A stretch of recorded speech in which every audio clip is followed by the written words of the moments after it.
Un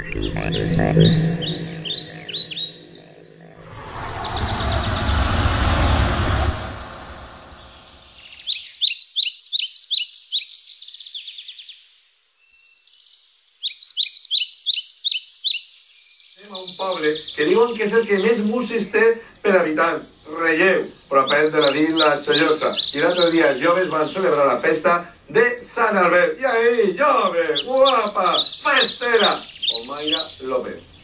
Les festes d'agost de Relleu són les festes dels joves i és que són ells els encarregats de la seva organització.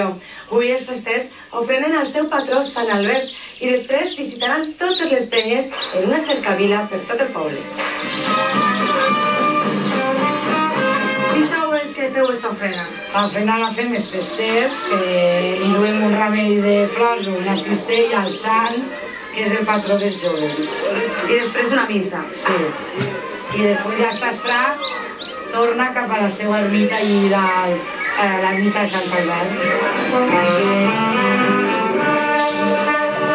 Y desde el siglo XVII hasta ahora, los jóvenes se han ido celebrando esta fiesta, que se han dividido en comisión de fiestas.